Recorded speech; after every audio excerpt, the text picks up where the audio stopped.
ఏడు చేపల కథ. అనగనగా విక్రమాదిత్య అనే రాజుగారు ఉండేవారు. ఆ రాజుగారికి 7 కొడుకులు. ఒకరోజు రాజకుమారులు అందరూ కలిసి సరదాగా చేపలు పట్టడానికి వెళ్లారు. రాజకుమారులు ఒక్కొక్కరు ఒక చేపను పట్టుకున్నారు. అయితే ఆ చేపలను ఇంటికి తీసుకుని వెళ్లి ఎండలో పెట్టారు. ఎండలో పెట్టిన చేపల్లో ఒక చేప ఎండలేదు. అప్పుడు రాజకుమారుడు, చేపా చేపా, నువ్వు ఎందుకు ఎండలేదు అని అడిగాడు. గడ్డివాము ఎండకు అడ్డం వచ్చింది అని అన్నది చేప.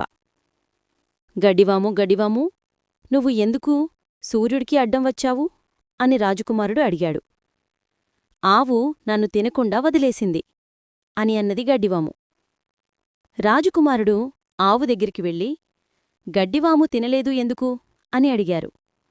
యజమాని, నాకు గడ్డివేయలేదు అని అన్నది ఆవు. యువరాజు యజమాని దగ్గరికి వెళ్ళి, ఆవుకి ఎందుకు గడ్డివేయలేదు అని అడిగగా, నాకు మా అవ్వ అన్నం పెట్టలేదు, అందుకే వేయలేదు అని చెప్పాడు. యువరాజు అవ్వను అన్నం ఎందుకు పెట్టలేదు అని అడగగా, మా ఇంట్లో నా మనుమడు ఏడుస్తున్నాడు అని చెప్పింది అవ్వ. మనుమడు దగ్గరికి వెళ్ళి, ఎందుకు ఏడుస్తున్నావు అడగగా, చీమ నన్ను కుట్టింది అని అన్నాడు. అప్పుడు యువరాజు, ఎందుకు కుట్టావు చీమా అని అడిగాడు. దానికి బదులుగా చీమ, నా బంగారు పుట్టలో చెయ్యి పెడితే నేను కుట్టనా అని చెప్పింది.